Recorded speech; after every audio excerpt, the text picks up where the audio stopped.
Boyfriend Arjun से video call पर बात कर रही थी कि तभी उसकी माँ उर्मिला वहाँ आती है। हे राम, इस लड़की ने सारी सब्जी जला दी। मैंने इसे गैस बंद करने भेजा था और इस लड़की को देखो वीडियो कॉल पर बात करने की पड़ी है। ओ सॉरी माँ, मैंने ध्यान नहीं दिया, मैं भूल गई। ध्यान देगी भी कैसे, सारा ध्यान तो तेरा उस सुमित्रा के बेटे अर्जुन पर रहता है। अरे 24 साल की हो गई लेकिन तुझे अभी तक चाय बनानी भी नहीं आती, फिर ससुराल में जाकर खाना कैसे बनाएगी।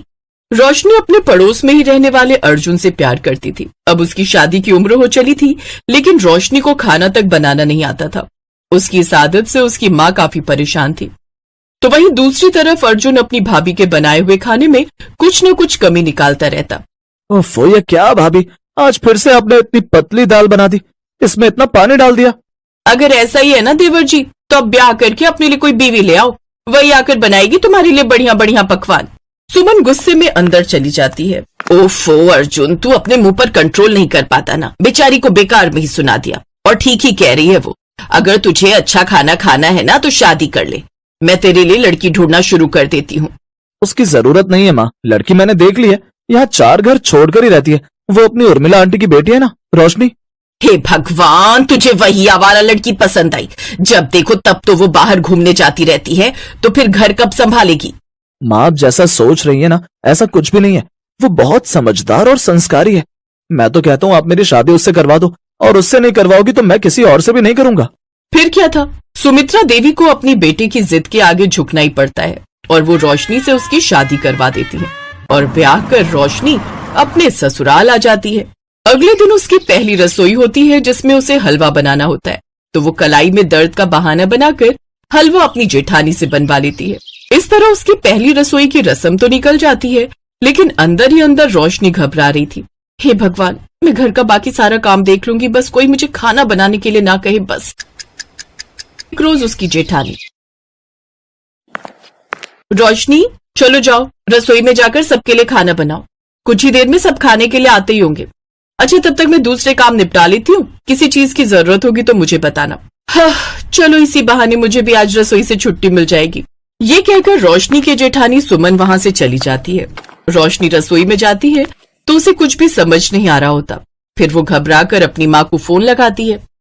माँ, मुझे खाना बनाने के लिए बोला गया है, लेकिन तुम तो जानती हो ना मुझे खाना बनाना नहीं आता। तभी तुझे कहती थी सीख ले, लेकिन तू मेरी सुनती कहाँ थी। माँ, मुझे डर लग रहा है और तुम होगी मुझे अभी भी ताने देने में लगी हो। अच्छा चल, अब अपने मगरमच्छ के आंसू बहाना बंद कर। मैं ही कुछ देर में खाना बनाकर तेरे घर के पीछे आती हूँ, तू रसोई की खिड़की से खाना पकड़ लेना। कुछ देर बाद उर्मिला खाना बनाकर ले जाती है और रसोई की खिड़की से रोशनी को पकड़ा देती है।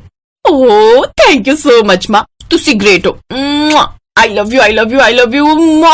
अच्छा चल, अपना ध्यान रखना, मैं चलती हूँ।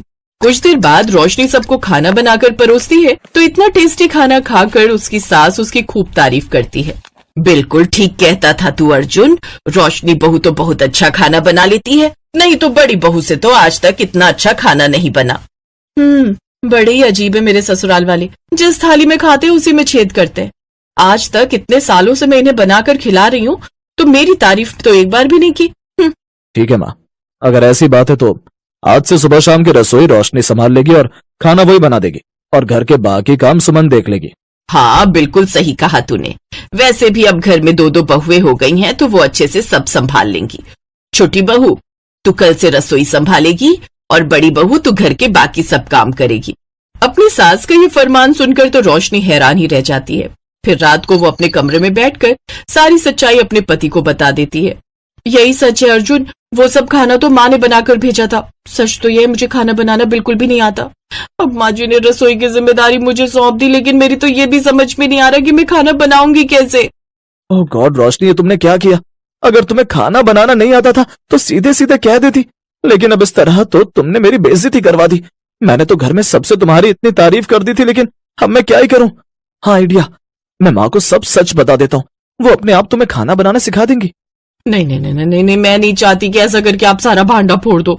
आप टेंशन मत लो, जब तक मैं खाना बनाना नहीं सीख जाती ना तब तक मैं माँ से खाना मंगवा लिया करूंगी। अब तो ये रोज का ही हो गया। वो रोजाना ही अपने पति को कहकर चुपके से अपनी माँ के घर से खाना मंगवा लेती और सबको बिना कुछ बताए वो खाना परोसती। इस तरह सभी उसके खाने की खूब तारीफ करते। अब तो रोशनी को पका पकाए खाना मिल जाता तो वो सीखने की भी मेहनत नहीं करती। ऊपर से पड़ोस में मायका होने के कारण वो जब मर्जी उठकर वहां चली जाती। ऐसे ही सब चल रहा था।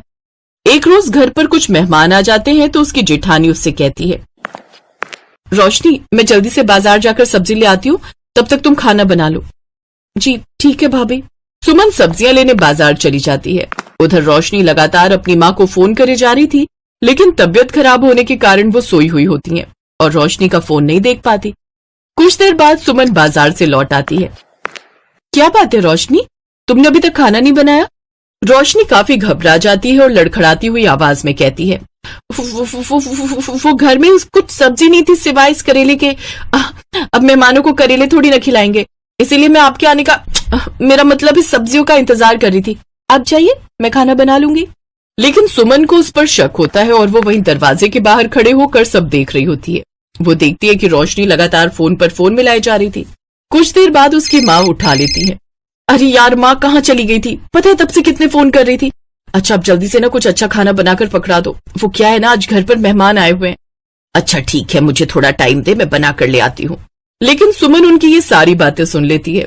कुछ देर बाद रोशनी की माँ रसोई की खिड़की से उसे खाना पकड़ा कर जाती है। ओह तो ये सारा माजरा है। देवरानी जी अपनी माँ के हाथों का स्वादिष्ट खाना हमें झूठ बोलकर खिलाती रही। अब इसका भांडा तो मुझे फोड़ना ही होगा। उस वक्त तो सुमन किसी से कुछ नहीं कहती, लेकिन अगले दिन वो जानबूझकर अपनी सास को रसोई में बुला कर लाती है।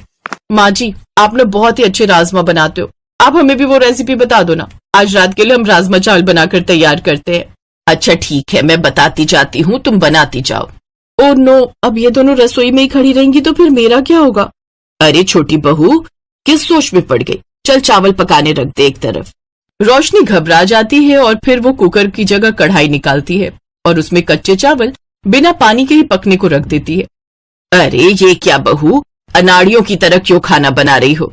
फिर वो रोने लग जाती है और अपनी सास को सब सच बता देती है। माँ जी मैं तो ये खाना अपने पड़ोस के मायके से अपनी माँ से मंगवाती थी।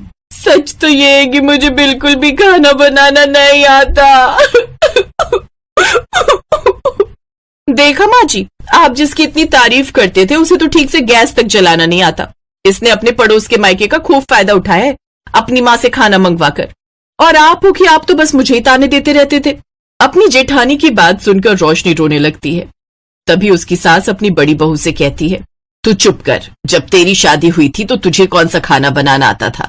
तूने भी तो बाद में अपने मायके जा